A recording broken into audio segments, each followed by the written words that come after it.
Chapter 9. Wilbur's Boast. A spider's web is stronger than it looks. Although it is made of thin, delicate strands, the web is not easily broken.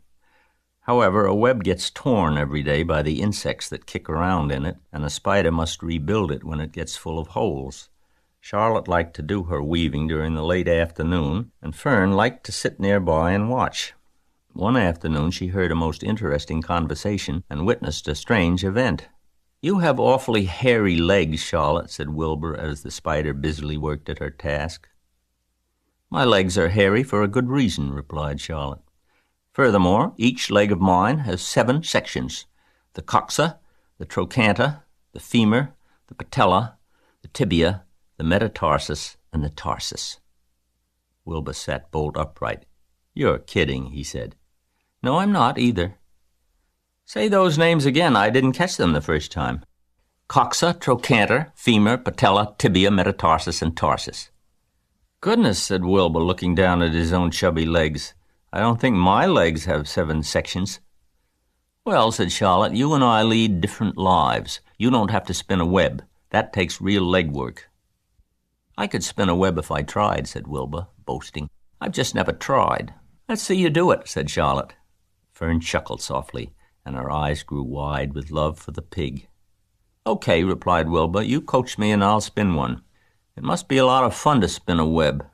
How do I start?" "Take a deep breath," said Charlotte, smiling. Wilbur breathed deeply. "Now climb to the highest place you can get to, like this." Charlotte raced up to the top of the doorway. Wilbur scrambled to the top of the manure pile. "Very good," said Charlotte. "Now make an attachment with your spinnerets. Hurl yourself into space and let out a dragline as you go down." Wilbur hesitated a moment, then jumped out into the air. He glanced hastily behind to see if a piece of rope was following him to check his fall, but nothing seemed to be happening in his rear, and the next thing he knew he landed with a thump. "Ump," he grunted. Charlotte laughed so hard her web began to sway. "What did I do wrong?" asked the pig when he recovered from his bump. "Nothing," said Charlotte. "It was a nice try." "I think I'll try again," said Wilbur cheerfully. "I believe what I need is a little piece of string to hold me." The pig walked out to his yard. "You there, Templeton?" he called. The rat poked his head out from under the trough. "Got a little piece of string I could borrow?" asked Wilbur. "I need it to spin a web." "Yes, indeed," replied Templeton, who saved string. "No trouble at all. Anything to oblige." He crept down into his hole, pushed the goose egg out of the way, and returned with an old piece of dirty white string. Wilbur examined it. "That's just the thing," he said. "Tie one end to my tail, will you, Templeton?" Wilbur crouched low with his thin, curly tail toward the rat. Templeton seized the string, passed it around the end of the pig's tail, and tied 2 half hitches. Charlotte watched in delight.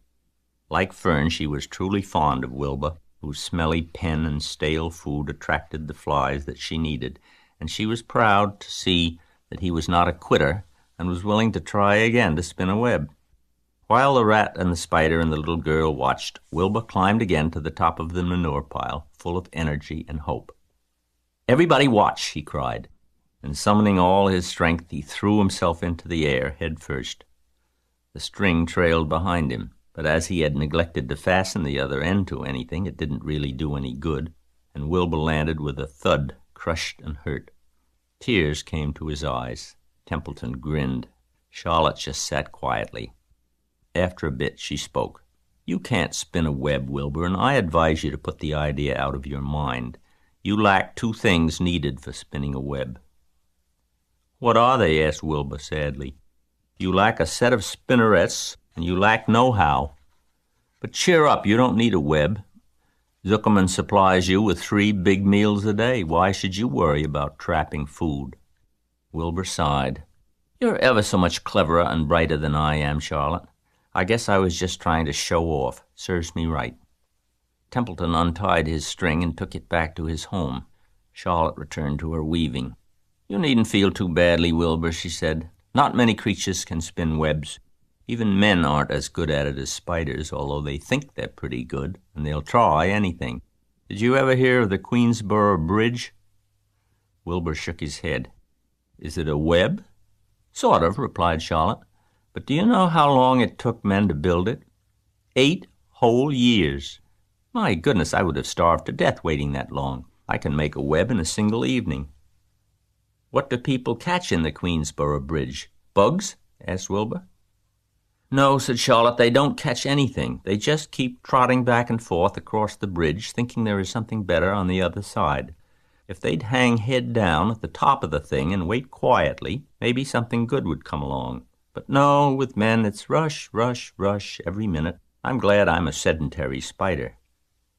What does sedentary mean? Asked Wilbur. Means I sit still a good part of the time and don't go wandering all over creation.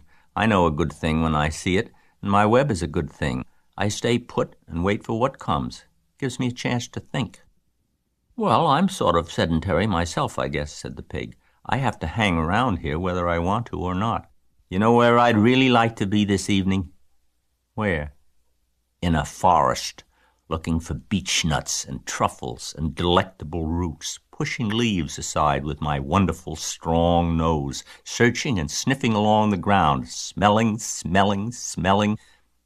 You smell just the way you are, remarked a lamb who had just walked in. I can smell you from here. You're the smelliest creature in the place. Wilbur hung his head. His eyes grew wet with tears. Charlotte noticed his embarrassment, and she spoke sharply to the lamb. Let Wilbur alone, she said. He has a perfect right to smell, considering his surroundings. You're no bundle of sweet peas yourself. Furthermore, you were interrupting a very pleasant conversation. What were we talking about, Wilbur, when we were so rudely interrupted? Oh, I don't remember, said Wilbur. It doesn't make any difference. Let's not talk any more for a while, Charlotte.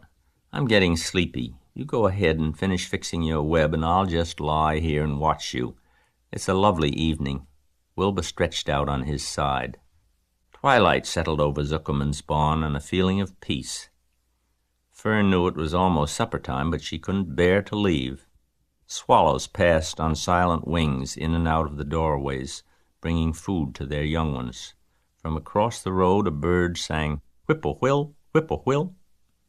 Lurvy sat down under an apple tree and lit his pipe. The animals sniffed the familiar smell of strong tobacco. Wilbur heard the trill of the tree-toad and the occasional slamming of the kitchen door. All these sounds made him feel comfortable and happy, for he loved life and loved to be a part of the world on a summer evening. But as he lay there, he remembered what the old sheep had told him. The thought of death came to him, and he began to tremble with fear. "Charlotte," he said softly. "Yes, Wilbur?" "I don't want to die." "Of course you don't," said Charlotte in a comforting voice. "I just love it here in the barn," said Wilbur. "I love everything about this place." "Of course you do," said Charlotte. "We all do."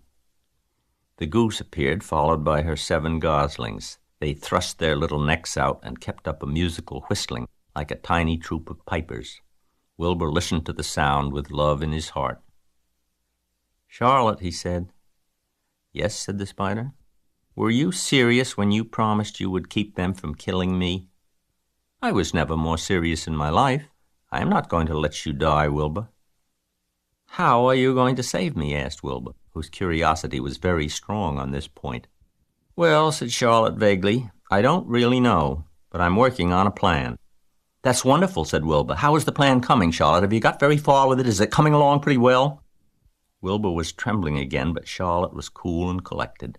"Oh, it's coming all right," she said lightly. "The plan is still in its early stages and hasn't completely shaped up yet, but I'm working on it." "When do you work on it?" begged Wilbur. "When I'm hanging head down at the top of my web. That's when I do my thinking, because then all the blood is in my head. I'd be only too glad to help in any way I can." "Oh, I'll work it out alone," said Charlotte. "I can think better if I think alone." "All right," said Wilbur, "but don't fail to let me know if there's anything I can do to help, no matter how slight." "Well," replied Charlotte, "you must try to build yourself up. I want you to get plenty of sleep and stop worrying. Never hurry and never worry. Chew your food thoroughly and eat every bit of it, except you must leave just enough for Templeton. Gain weight and stay well. That's the way you can help. Keep fit and don't lose your nerve. Do you think you understand?" "Yes, I understand," said Wilbur. "Go along to bed then," said Charlotte. "Sleep is important." Wilbur trotted over to the darkest corner of his pen and threw himself down. He closed his eyes. In another minute he spoke. "Charlotte," he said. "Yes, Wilbur?" "May I go out to my trough and see if I left any of my supper? I think I left just a tiny bit of mashed potato." "Very well," said Charlotte, "but I want you in bed again without delay." Wilbur started to race out to his yard. "Slowly, slowly," said Charlotte. "Never hurry and never worry." Wilbur checked himself and crept slowly to his trough. He found a bit of potato, chewed it carefully, swallowed it, and walked back to bed. He closed his eyes and was silent for a while. "Charlotte," he said in a whisper. "Yes?" "May I get a drink of milk? I think there are a few drops of milk left in my trough." "No, the trough is dry, and I want you to go to sleep. No more talking. Close your eyes and go to sleep." Wilbur shut his eyes. Fern got up from her stool and started for home, her mind full of everything she had seen and heard. "Good night, Charlotte," said Wilbur. "Good night, Wilbur." There was a pause. "Good night, Charlotte." "Good night, Wilbur." "Good night." "Good night."